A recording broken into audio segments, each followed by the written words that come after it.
If you've ever sat in church wondering, am I just ungrateful or is God actually calling me to something different? This video is for you. Maybe you hate your job, you're dreaming about starting a business, but you're terrified of being selfish, missing God's will, or making a huge mistake. In this episode, I'm going to walk you through a simple biblical four-part framework to help you discern whether this is just discontent or whether God is really stirring up a business calling in me. By the end, you'll have clear questions, practical steps, and a way to move forward in faith, not confusion. So for those of you who don't know me, I'm Latasha Johnson, host of the Hustle in Faith podcast, and I help women rise and thrive spiritually and professionally by turning their expertise into influential content through podcasting and self-publishing. So I've talked to so many women who feel guilty for wanting more impact, more freedom, more income to give and serve. And so instead of just giving you some random 5 or 10 signs you're called to business, I want to provide you with an actual framework, okay? What I call a discernment framework that you can actually pray through, journal through, and discuss with your community. So I actually call this the 4 Ds of business calling discernment, okay? Desire, design, discipleship, and direction. So we're going to walk through each one of these so you're not guessing based on feelings alone, but looking at your life through a biblical lens. So number 1, the first D is desire. What do you want? So the main takeaway from this particular part in the framework of desire is that desire isn't automatically greed or automatically God. You know, my goal is to help you sort through that. So some key points that I want us to cover here is that God works through desire, but oftentimes that desire has to be tested. So a couple verses I want you to take into consideration is Psalm 37, verse 4. Take delight in the Lord, and he will give you the desires of your heart. Philippians chapter 2, verse 13. For it is God who works in you to will and to act in order to fulfill his good purpose. So I want you to hear the difference between the 2 sentences I'm about to read. I just want out of this job because I'm uncomfortable versus I want to build something that serves people, honors God, and uses what he put in me. One is a reaction. The other is a calling. So when you just want out of something, you're running away from pressure, frustration, and fear. You're reacting to a season you hate, not moving toward a future you've actually prayed about. And so that type of mindset actually leads to rushed decisions, burnout, and cycles that repeat because nothing within you has actually changed. But when you feel that tug to build something, that's not escape. That's alignment. It's purpose. It's vision. It's God showing you what he put inside of you is too big to stay confined to a cubicle, a toxic environment, or someone else's expectations. And so I want you to keep in memory that one decision is rooted in discomfort. The other is rooted in destiny.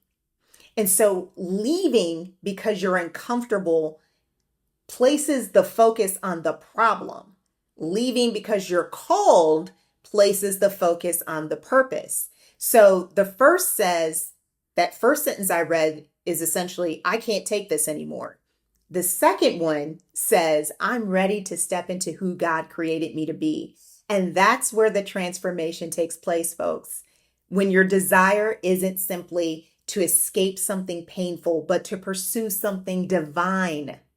Okay? Pursue the divine. I want you to ask yourself, if God said, I'm not giving you the business you want, but I'm giving you deeper character and contentment, what would your response be? All right. And so is this desire mostly about status and escape, or is it about service and stewardship. And if no one knew your income or your title, would you still want to build this? So I want you to go ahead and check out the description and download my free guide from corporate to calling, questions to discern God's direction, because that's going to have a lot more journal prompts than I'm going to be in a position to share with you today. So I'm just kind of sharing with you some of the major ones that I want us to review. Okay. But that's going to go into a lot more detail. So make sure you go ahead and get that guide. All right. So let's go to D number 2, and that is design, how God wired you. So the big idea in this particular part of the framework is that God doesn't call you to live permanently outside the design he gave you. So before you build anything, whether it's a business, ministry, content platform, or a new habit, you must understand yourself. So your personality, your strengths, your energy patterns, and the things that feel natural versus forced are not random. They are clues. Please, folks, pay attention to the clues. Here's the truth that most people overlook. Your limitations are not always bugs, okay, or defects. Often they're guardrails, okay? God didn't design you with certain strengths and certain limits by accident. Your wiring is meant to guide you toward the work that aligns with your purpose and away from the work that drains your soul. Think about it. If you're an introvert who hates constant calls, why in the world would you force yourself into a business model that's primarily built on back-to-back one-on-one coaching calls? That doesn't make sense, right? That's not alignment, that's self-sabotage. And if you light up when you teach, create content, or explain concepts, maybe courses, digital products, writing, YouTube, or podcasting are where your gifts multiply. That's definitely the case for me. So if you thrive on deep work and quiet focus, high energy environments might burn you out.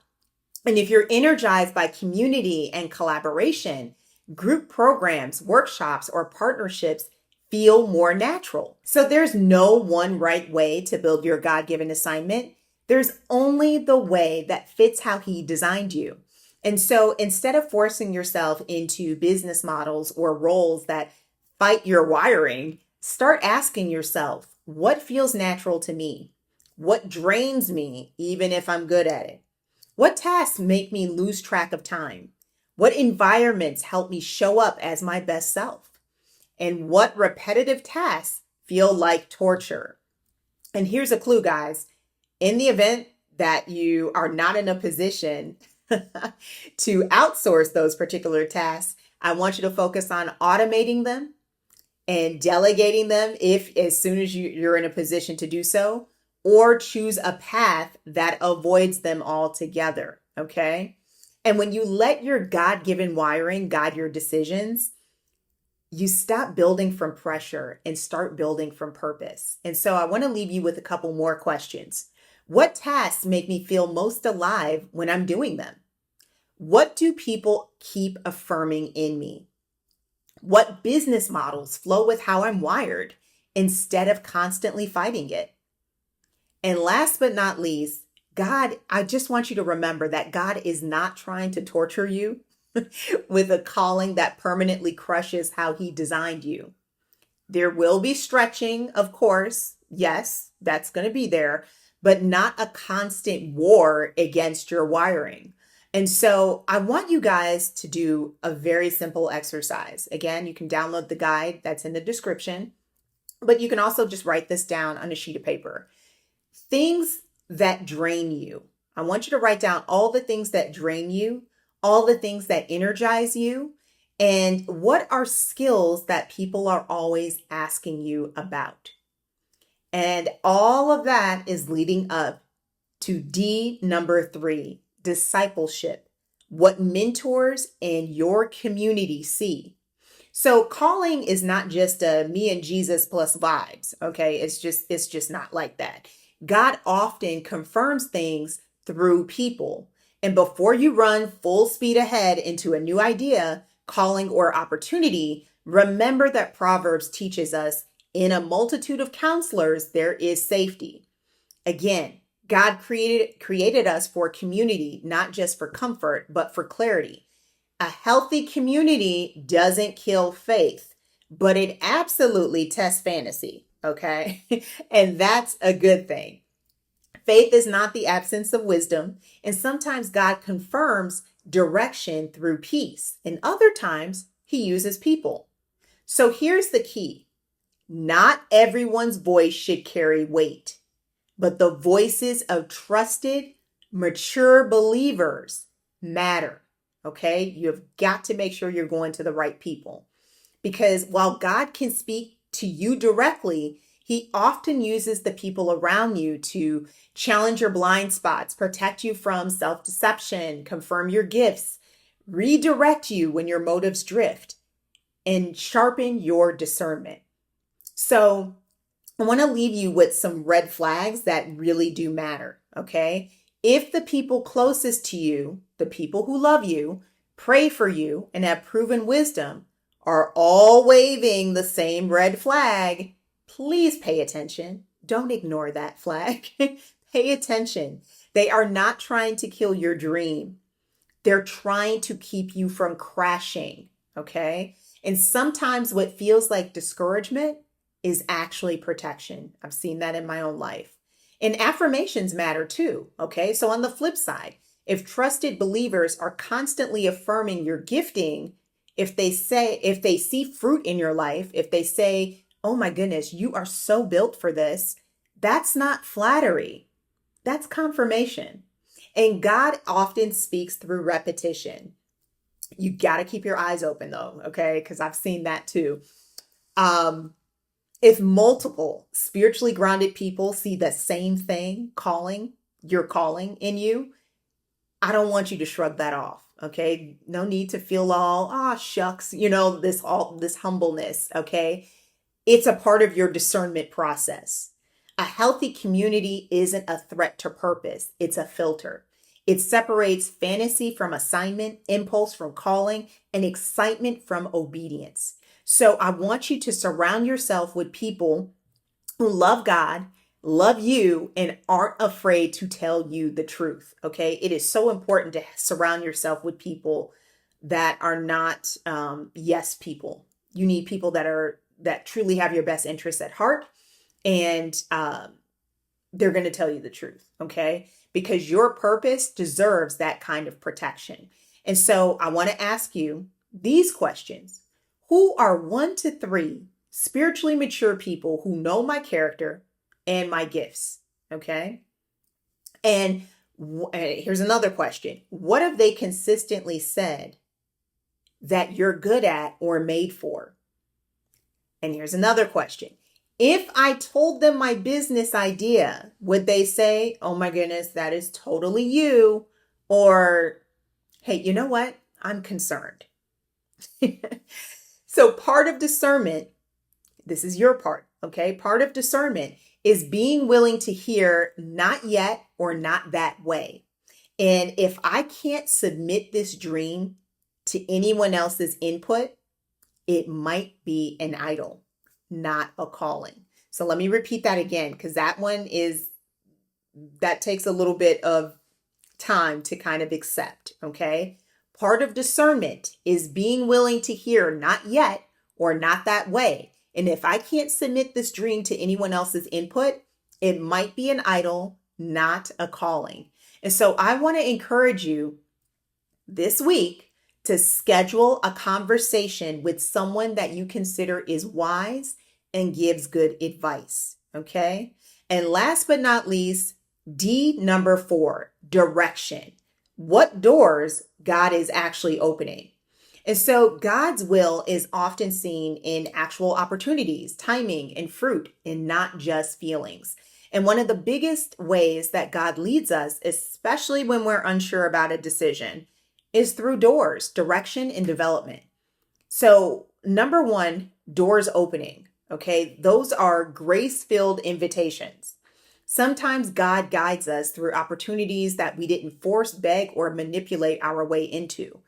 And these doors that open almost quietly yet unmistakably a conversation that leads to clarity, an unexpected invitation to speak, serve, or collaborate, a mentor affirming something that you've been praying about, a job, client, or connection that lands in your lap without striving. Again, we want to think about this as a sudden shift in your spirit that brings peace instead of pressure. And I just want to go back to that one last point. I can definitely attest to a job, client, or connection that lands in your lap without striving. I have been blessed to see this more than once in my life. And quite frankly, that's actually how I got into voiceover work. So some of you may or may not know this, but I also do voiceover work part-time. I do commercials. It pretty much, you name it, I've pretty much done it. But that all came about from from a company, a rather large company, seeing a tutorial of another company's product on YouTube. That is so random. And from that one company giving me a chance led to additional referrals. And, here we are today where I'm doing a variety of different types of voiceover projects. So cannot stress that enough. So make sure that you realize you're paying attention, because a lot of times these aren't coincidences. They're confirmations. And so when God is guiding you towards something, you'll often notice a steady stream of small yeses that align with what he's been whispering to your heart. And again, when I had that one voiceover gig, I got all these other gigs that just started coming from referrals, and just some of them were just coming from left field. And I just could not believe that. So number 2, doors closing. And again, we're still on the framework of we're on the framework of direction. Okay. But I want you to also take a look at doors closing, because that's really God's loving protection. Okay. Just as important as open doors are, the ones that shut and stay shut are just as important. Okay. And so these look like opportunities that keep falling through, plans that refuse to come together despite your best wise effort. That can be super frustrating. So I know. Delays that feel frustrating but later make sense. I've seen that. A lack of peace even when everything looks good on paper. Been there. Repeated obstacles that stop you from forcing your own way. And so closed doors don't always mean failure. Often they're protection disguised as disappointment. God will not let you enter a room that isn't aligned with his will or with your character development. And so a closed door isn't God punishing you. It's him redirecting you. And I want you to think about this, because you're also going to see small tests, which is the next step approach. So God rarely gives us the entire blueprint up front. I'm not gonna lie, I wish I did have it up front as someone who's type A. He gives next steps, simple, quiet, practical tests of obedience. And so it may look like this: a nudge to start writing, a push to take a course or learn a skill, a prompting to reach out to someone, a desire to clean up your habits or schedule, and a conviction to steward your time or money better. It's never the whole plan. Cannot stress that enough. It's never the whole plan. And actually, I want to take a moment, just a quick side note, because this is exactly how my book, How to Live an Extraordinary Life with or Without Mr. Right, came about. I have had the desire to write that book for about 5 years and didn't do it until last year. And I kid you not, I chose one of the most difficult years of my life to do it. Okay. The past 5 years have been crazy, but like last year was crazy and this year is the craziest. But anyway, I said all that to say this. I didn't know how I was going to, pay for the editing. I was like trying to figure out, where do I get an illustrator and all these different things, but everything came together. Cannot stress that enough. So I didn't have, literally, it was step by step. I did not have a blueprint for that. And again, it is never going to be the whole plan. It's never the full picture. It's just enough to see whether you'll trust him. And then he ends up giving you the additional resources. I've seen that time and time again in my life. And because God often develops us in the in-between places, in the waiting, in the small tasks, in the seemingly insignificant steps, before he gives you the big thing, he tests your faithfulness in the little things. And so I want you to kind of be on the lookout for this pattern. Open doors invite you forward. Closed doors protect and redirect you. And small tests prepare you. So when you learn to discern these movements, you stop panicking about the future and start recognizing God's fingerprints in the present. And so instead of asking, is God calling me to a full business? Ask, what's the next faithful step? Is it serving 3 people for free? Creating a beta offer? Starting a simple Instagram page? Taking 1 class? And here's some questions I want you to think about. Where do I already see favor, open doors, and fruit? Have I ever actually experimented in this area, or have I only daydreamed? And if I took 1 tiny step of obedience, what would it be and why? And sometimes the most spiritual thing you can do is to stop overthinking, run a small experiment, and see what God does with it. And so, for example, when you ask yourself, if I took 1 tiny step of obedience, what would it be? Then, if possible, take that first tiny step and see what happens. So now that I've shared all the pieces of the 4Ds framework, I want you to see it in action, okay? So the first part is to pray through desire. Ask God to purify your motives and to show you what's from him. Then I want you to journal your design. What's flowing, meaning what comes easy to you, and then what is forced. And then I want you to talk to at least 1 trusted person. This is going to satisfy the discipleship part of the 4Ds framework. The main objective here is to ask that person, what do you see in me? And then last but not least, take 1 tiny step toward direction. That's the last of the 4Ds, direction. Not quitting your job tomorrow, and please don't do that.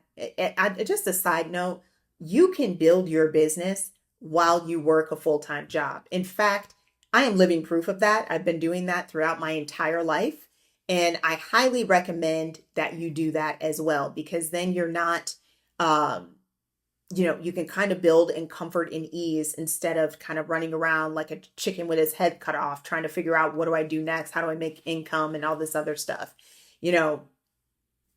That's just my 2 cents.